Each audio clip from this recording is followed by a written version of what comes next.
Hey everyone, and welcome back to the show. You are not ready. I am not ready. But we have to be ready, because the 90-Day Fiancé universe has just handed us one of the most jaw-dropping, eyebrow-raising, did they or didn't they updates in a long, long time, and it's all about Shekinah Garner and Sarper Given. Now, if you thought their story was wild during the season, buckle up. The tell-all was just the opening act. What happened after those cameras stopped rolling? What happened after those brutal confessions, the tears, the accusations? Did they crumble? Did they walk away? Or did they, against all odds and maybe all reason, find a way to make it work? That's exactly what we're diving into today. For the next, well, as long as it takes, we are pulling back the curtain on Shekinah and Sarper's massive, post-tell-all relationship update. This is a deep dive, a complete analysis, a breakdown of every hint, every post, every interview, and every little clue they've dropped since that explosive finale. We're talking about trust shattered and possibly rebuilt, love tested to its absolute limit, and the reality of trying to build a future when your past is a minefield of secrets. So, grab your drink, get comfortable, and let's rewind just a bit to remember how we got here. Shekinah, a Los Angeles-based esthetician, meets Sarper, a model and fitness enthusiast from Istanbul. Instant, explosive, physical attraction. We're talking lava-level heat. Shekinah is captivated by this confident, sculpted man who showers her with intense focus. He tells her he's had 2,500 partners, a number he drops as casually as talking about the weather, and she, while stunned, is swept up in the whirlwind. She leaves her life, her friends, her stability, and moves to Turkey. But the fairy tale quickly showed cracks. The control. The obsession with appearance. The suffocating closeness where independence seemed forbidden. And then, the tell-all. Oh, the tell-all. This wasn't just a rough patch, this was a public detonation. Shekinah, with her voice trembling but her resolve firm, dropped a confession that changed everything. She revealed that during one of their breaks, one of their off periods, she had been with someone else. The studio froze. The other cast members gasped. And Sarper's face? It was a masterpiece of shock, anger, and utter devastation.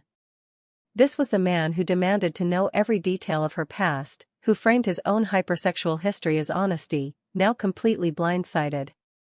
His reaction was visceral. He felt betrayed, humiliated. He questioned everything. Why would you do this? He demanded. The man who preached radical transparency was faced with a secret he never saw coming. It was the ultimate irony, and it looked, for all the world, like the definitive, ugly end of Shekinah and Sarper. Roll the credits, right? Story over. Another 90-day casualty. That's what we all thought. But then, the social media posts didn't stop. The comments got stranger. There were hints, not of a bitter breakup, but of ongoing communication. And then, the update dropped.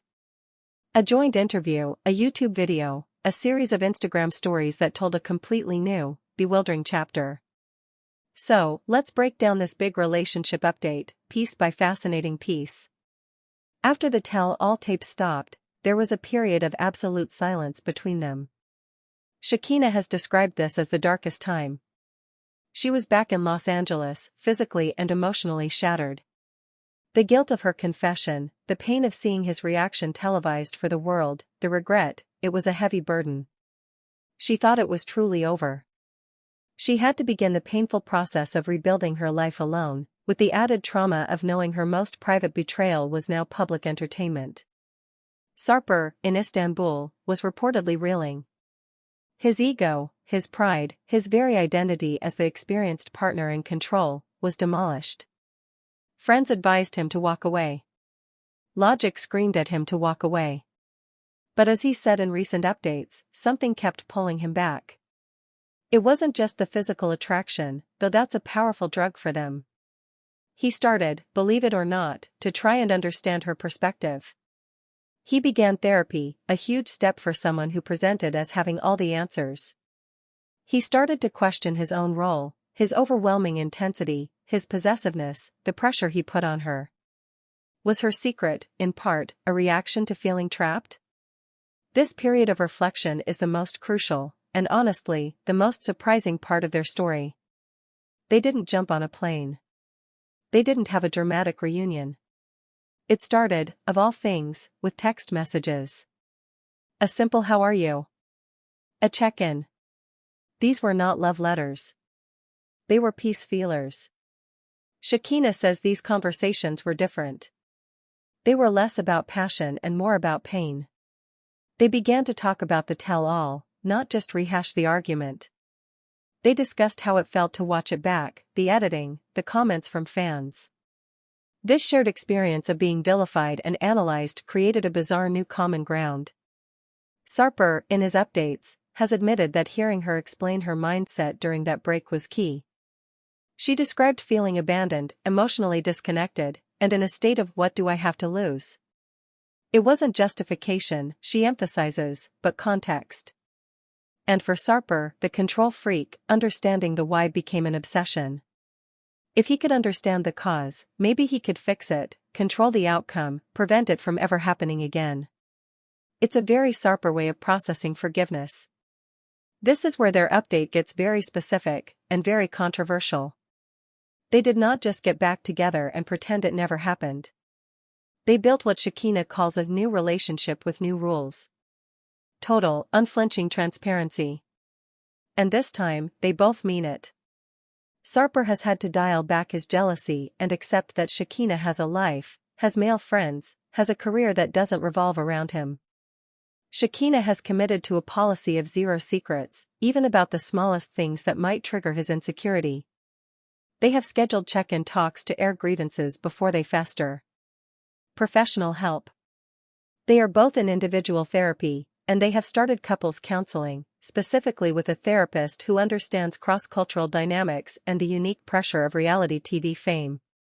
This is perhaps the most positive sign in this whole saga. They are trying to build tools, not just white-knuckle through the emotions. Trust. Sarper has said something profound: trust is not a blanket you get once. It is a tile you lay every day. He admits he does not fully trust her yet. And she accepts that. Their goal is not instant bliss, but daily proof. Shekinah says she is willingly giving him more access to her phone, her schedule, her communications, not because he demands it, but because she offers it as a gesture of rebuilding. Critics will call this unhealthy. They call it their necessary bridge to a future where that level of surveillance won't be needed. Let's be real, their relationship was founded on an almost atomic-level physical attraction. So, what happens to that after a betrayal of this magnitude? According to them, it's changed. It's become more emotional, and at times, more difficult. Intimacy after hurt is complicated. Shekinah has talked about feeling like she has to re-earn his touch, which is a heartbreaking admission. Sarper talks about moments where the image of her with someone else flashes in his mind and he has to consciously work through it. But they also say the physical connection is now a place of healing, not just hedonism. It's a way to reconnect when words fail, a way to feel close after a hard conversation. It's less about escapism and more about affirmation. Whether this is sustainable or just a new form of coping is one of the big questions hanging over them. This is a huge practical hurdle. Shekinah's life and career are in Los Angeles. Sarper's life, his son, his work, is in Istanbul. The Tell-All disaster put any K-1 visa process on immediate hold. So what's the plan? Their current setup is a modern, long-distance, transcontinental trial. They are taking turns flying to each other for extended visits, a month in Turkey, a month in California. They are using this time to test their new rules in different environments. Can they function when Shekinah is in her powerful, independent LA element? Can Sarper cope with being the plus one in her world? Conversely, can Shekinah handle the more traditional, watchful environment of Istanbul without feeling controlled? These visits are framed as experiments, data-gathering missions for their relationship. A massive part of their update addresses the elephant in the room, us. The audience. The fans, the haters, the commentators. They are acutely aware of the narrative around them. They know people think they're toxic. They know people think Shekinah should run and never look back. They know people think Sarper is a narcissist. And they claim it's brought them closer. The us against the world mentality is a powerful bonder, even if it's a potentially dangerous one. They've made a pact to not read comments together, to limit their social media engagement about their relationship, and to present a united front. They are trying to control their own story now, hence these direct updates via YouTube and Instagram, cutting out the TV editing middleman. This is what everyone wants to know. After all that, is there a ring?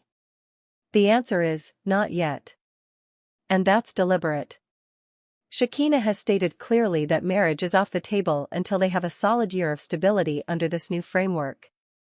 There is no active K-1 visa process. The goal right now is not a wedding date but a successful couples therapy session, a peaceful visit, a week without a major argument. However, and this is a huge however, they are talking about the future. Sarper wants more children. Shekinah is open to it, but only if the foundation is rock solid. They talk about a potential wedding in both countries. They dream of a house that blends their styles. They are planning a future while simultaneously admitting the present is incredibly fragile. It's a fascinating, contradictory place to be.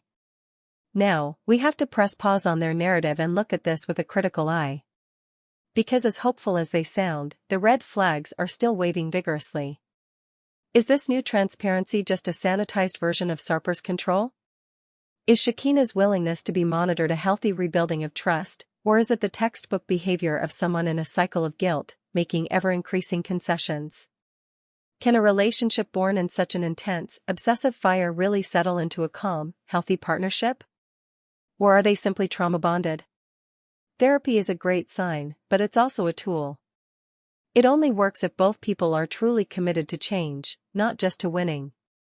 Is Sarper in therapy to become a better partner, or to become better at managing his partner? Is Shekinah building true self-worth, or just learning to better navigate Sarper's triggers? And let's not forget the 2500. Sarper's past hasn't changed. His fundamental views on sex and relationships, while he's working on them, are deeply ingrained. Can he truly move to a place of mature, mutual trust, or will he always see relationships as a power dynamic? So, where does that leave us? Shekinah and Sarper's big relationship update isn't a fairy tale ending. It's not a final breakup.